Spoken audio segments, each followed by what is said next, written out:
Good Day, Bad Day by Paul Shipton. Mike gets a new job and moves from his small town to Boston. He likes the job, and he likes his new apartment. He likes Boston. There is only one problem. He doesn't meet many new people. This weekend, Mike's sister, Kerry, is visiting her brother. "Do you have many new friends here?" she asks him. "Not many," Mike says. "I'm worried about you," Kerry says. "You're always worried about me," Mike says. On Saturday morning, they go out. "Let's go into town," Mike says. "There's a bus stop near here." But Kerry sees a sign in a window. "Visit Rosie, the fortune teller." "No," she says. "Let's go in there." Mike isn't happy about this. He doesn't believe in fortune tellers. But Kerry says, "Please, Mike, I love fortune tellers." "Wait, Kerry!" But she is going into the house, and Mike can't stop her. He goes in after her. A woman is sitting at a table in a small room. This is Rosie, the fortune teller. "Who is first?"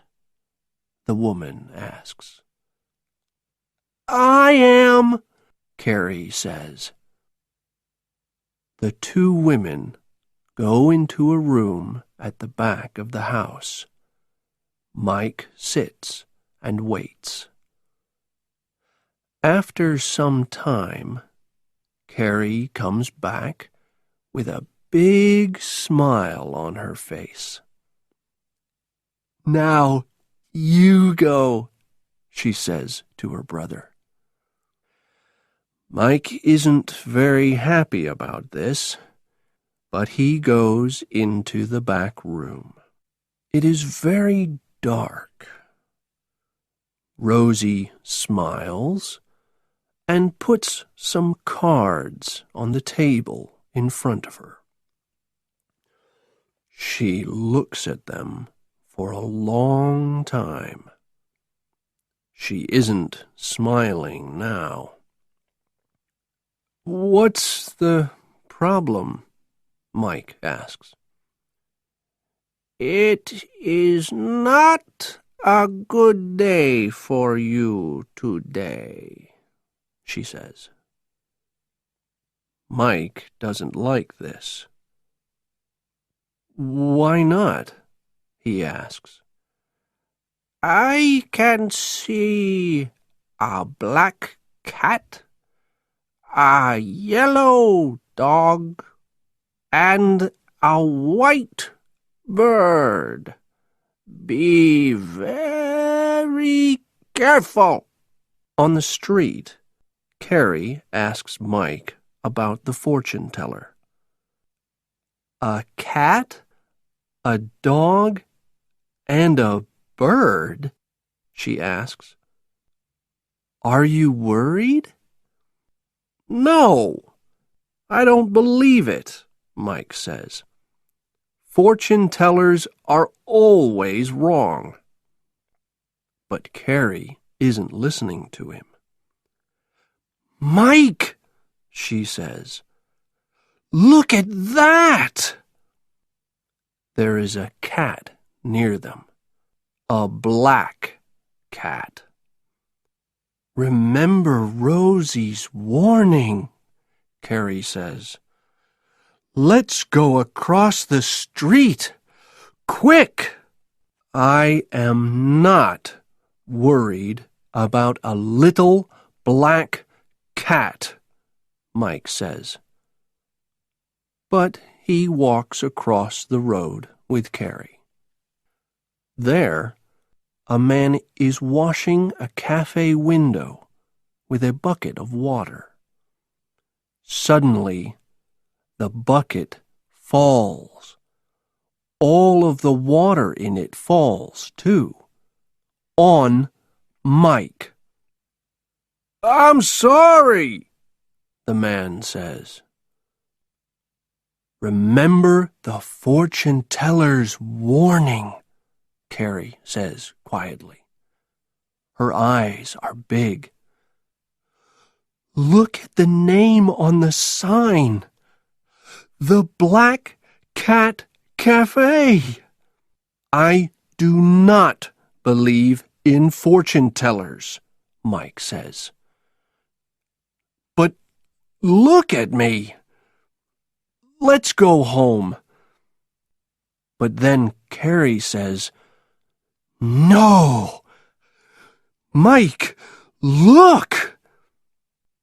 Mike looks and sees a big dog. A big yellow dog. It is running at him. Mike can't believe his eyes. "Oh no," he thinks. "Is the fortune teller's warning right?" But the dog doesn't stop. It runs past him. There is a big smile on Mike's face. "Now do you believe me?" Mike wants some food now. He buys a hot dog on the street. But Kerry is thinking about the fortune teller. "Wait," she says. "A hot dog. Maybe that's the dog in the fortune teller's warning." "Yes, but it isn't yellow," Mike says. Mike is looking at his sister, and he doesn't see the little boy near him.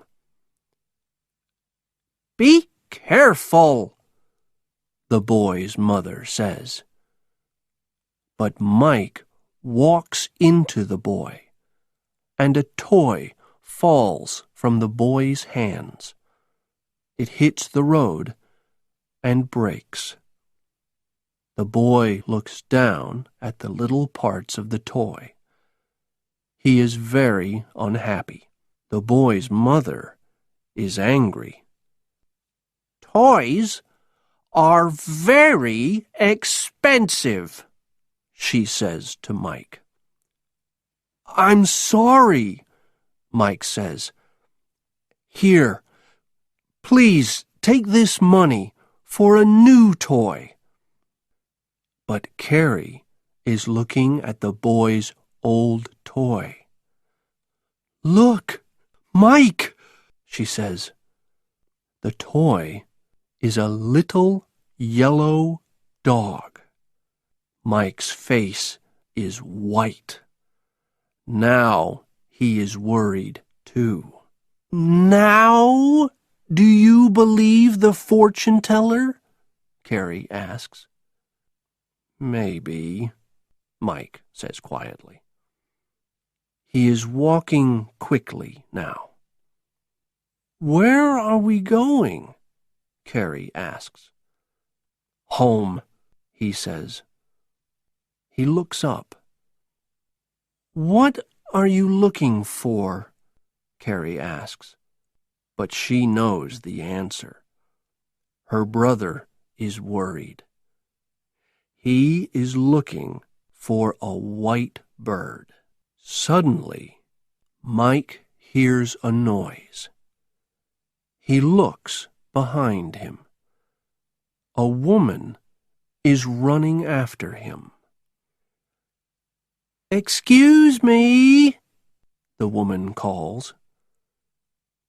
"Yes," Mike says.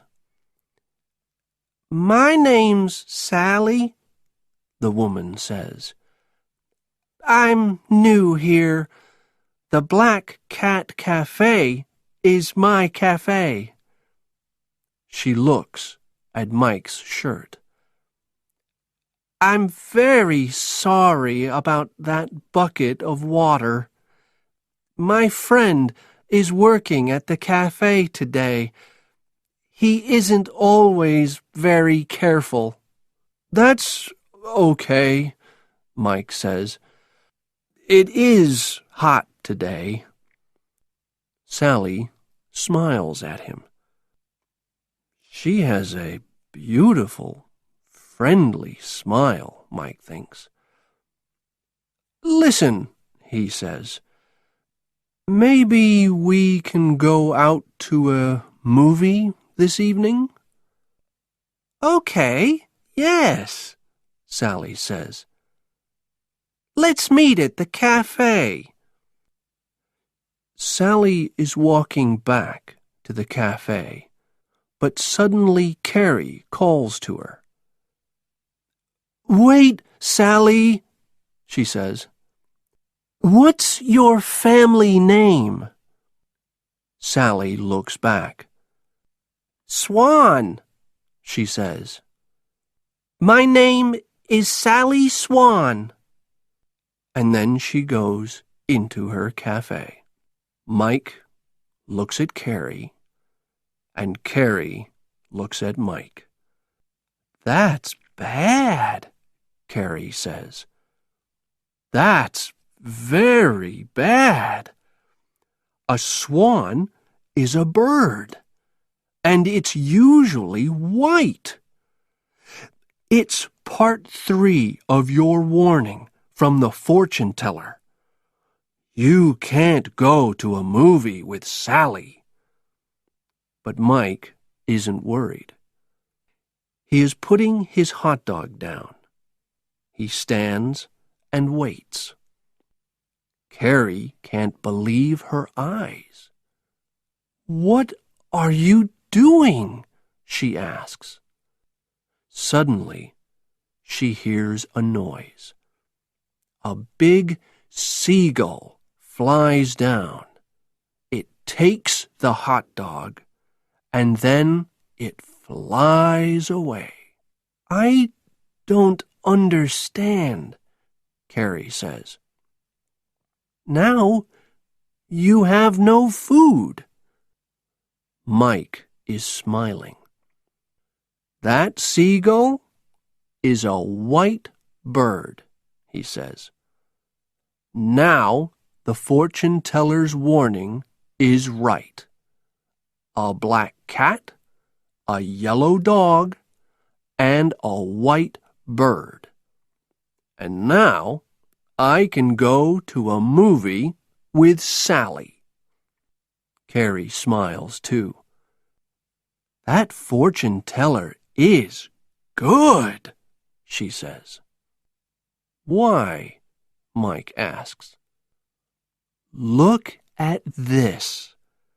This is from Rosie for me."